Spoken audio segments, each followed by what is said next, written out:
créé par ton pouvoir.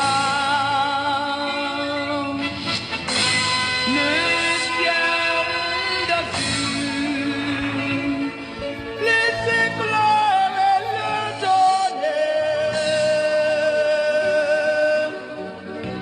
le clair matin ou les ombres du soir. Dieu Tout-Puissant, quand mon cœur considère tout l'univers créé par ton pouvoir, le ciel assure, les éclairs et le tonnerre, le clair matin ou les ombres du soir. De tout mon être, alors s'élève un chant. Dieu Tout-Puissant, que tu es grand. De tout mon être, alors s'élève un chant. Dieu Tout-Puissant, que tu es grand. Quand par les bois ou la forêt profonde, chéri chantant, tous les oiseaux chantaient. Quand sur les monts, la source avec son onde, les beaux épis, son chant doux et léger. De tout mon être, alors s'élève un chant. Dieu Tout-Puissant, que tu es grand. De tout mon être, alors s'élève un chant. Dieu Tout-Puissant, que tu es grand. Peuple du Seigneur à l'écoute, vous que Dieu a choisis et qui vivez comme ses enfants dans l'humilité, nous vous saluons très fraternellement dans le Seigneur Christ Jésus. Que ce Dieu, le Père, qui vous a choisi d'avance conformément à son plan et en qui vous avez été purifiés par l'Esprit pour obéir à Jésus-Christ et bénéficier de l'aspersion de son sang. Que ce Dieu vous accorde sa grâce et sa paix en abondance. Amen.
Les versets 1 à 7 du psaume 19 qui nous est proposé comme test de méditation est une poésie de contemplation de la création. Ce psaume 19 nous enseigne que la création a des capacités pour révéler la gloire de Dieu. La création dans sa splendeur démontre la gloire de Dieu. Cependant, au verset 7 de ce psaume 19, l'écrivain de cet hymne change son champ lexical. Il se tourne vers Dieu qui a une législation parfaite et qui restaure l'âme. Dieu restaure l'âme humaine. La loi de l'Éternel est parfaite. Elle restaure l'âme. Le témoignage de l'Éternel est véritable. Il rend sage l'ignorant. Certes, la loi de l'Éternel restaure l'âme. Mais, bien-aimés frères et sœurs, que retenir de ces 6 premiers versets? Pouvons-nous aussi confirmer que la loi de l'Éternel restaure l'âme? Sœurs et frères dans la foi en Christ, soutenons que la création est une révélation divine. Déjà, au verset 1 de ce psaume 19, le psalmiste relie création à Dieu. Les cieux, dans leur immensité et leur bonté, sont vus comme un livre ouvert où la main de Dieu se manifeste. Les cieux racontent la gloire de Dieu et l'étendue manifeste l'œuvre de ses mains. Bien-aimé, ce matin, que penses-tu faire pour proclamer aussi la gloire de l'Éternel? Au verset 2 à 4, le psalmiste utilise un langage universel pour exalter la grandeur de Dieu comme maître de la création. C'est ainsi que la création parle, une image universelle, comprise de toutes les nations et de toutes les cultures. Le soleil, la lune et les étoiles proclament la gloire divine sans prononcer un mot. Le soleil, la lune et les étoiles existent partout dans le monde entier et chacun joue son rôle pour la gloire de Dieu. On découvre une complicité fonctionnelle entre ces astres, ces luminaires et planètes. Le jour en instruit un autre jour, la nuit en donne connaissance à une autre nuit. Ce n'est pas un langage, ce ne sont pas des paroles dont le son ne soit point entendu. Leur retentissement parcourt toute la terre. Leurs accents vont aux extrémités du monde, où il a dressé une tente pour le soleil.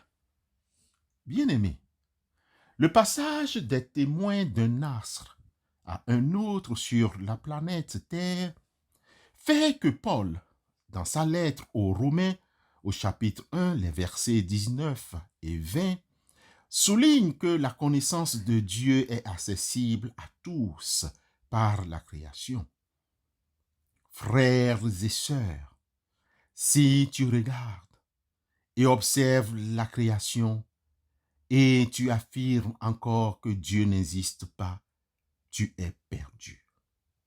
Au verset 5 de ce psaume 19, on constate avec acuité une régularité des cycles naturels.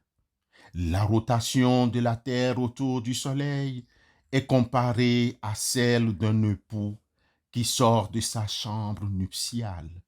Ainsi, le psalmiste souligne la régularité et la beauté des cycles naturels.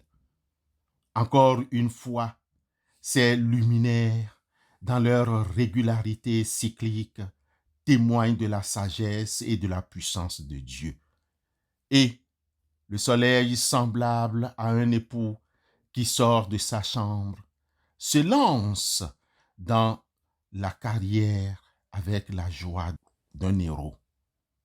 Notons au verset 6 la portée universelle de la lumière.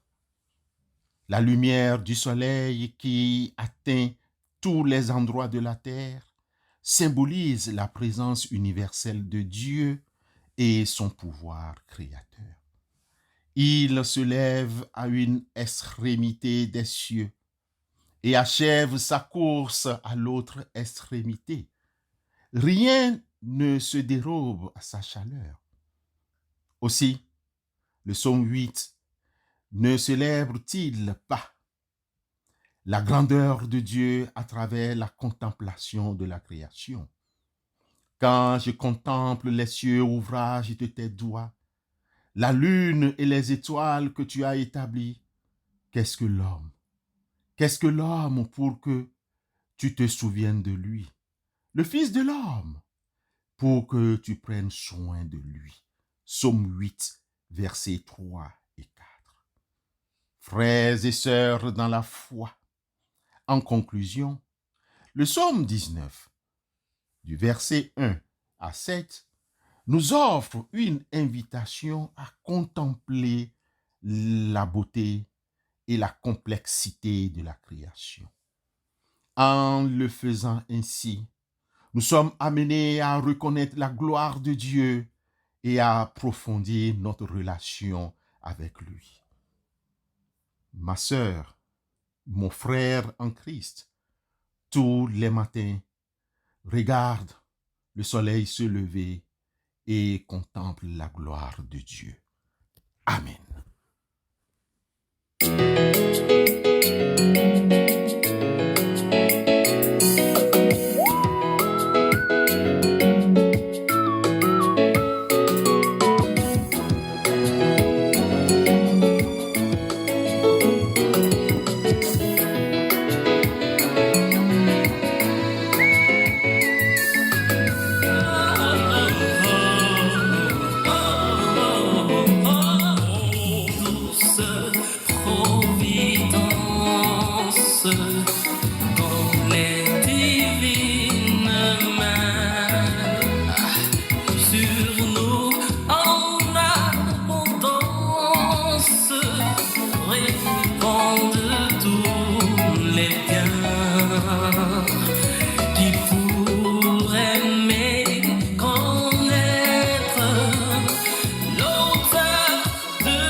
Prions Dieu. Éternel notre Dieu très haut, tout-puissant Père, à toi les louanges, la gloire, l'honneur et toute bénédiction. Éternel notre Seigneur, que ton nom est magnifique sur toute la terre. Ta majesté s'élève au-dessus des cieux. Loué sois-tu, notre Seigneur, dans toutes tes créatures. Nous te sommes reconnaissants pour le soleil qui nous donne le jour et par qui tu nous éclaires. Il est beau et rayonnant. Loué sois-tu, notre Seigneur, pour la lune et pour les étoiles que tu nous donnes dans le ciel. Tu les as formées claires, précieuses et belles. Loué sois-tu, notre Seigneur, pour le vent, pour l'air et le nuage, le ciel pur et tous les temps que tu nous donnes. Loué sois-tu, notre Seigneur, pour l'eau. Elle est si utile, si précieuse et si pure. Malheureusement, certains d'entre nous sont sinistrés par l'eau. Aie pitié de nous pour nous sauver. Donne des solutions durables à ces catastrophes.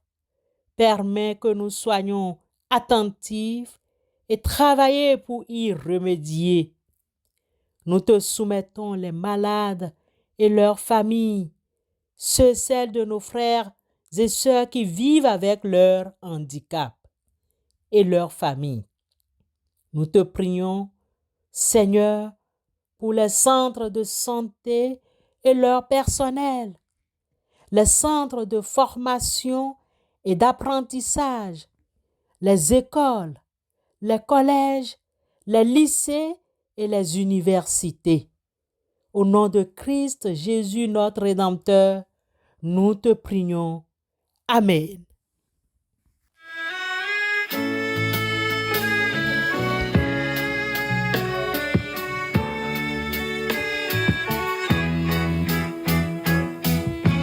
Ouvre les cieux devant toi, splendeur et majesté, par l'infiniment grand, l'infiniment petit, et par le firmament, devant ton étoilé, et par frère soleil, je veux crier mon Dieu. Tu es bon, tu es bon, tu es vivant, tu es très bon, tu es un Dieu d'amour, Dieu d'amour, mon Dieu. Tu es bon, tu es bon, tu es vivant, tu es très bon, tu es présent. Bien-aimés frères et sœurs, nous sommes presque à la fin de notre méditation. Mais avant de nous séparer, écoutez la bénédiction que Dieu nous donne. Cette bénédiction est tirée du livre des Nombres au chapitre 6, les versets 24 à 26. L'Éternel te bénisse et te garde. L'Éternel fasse luire son visage sur toi et ait compassion de toi. L'Éternel lève son visage sur toi et te donne la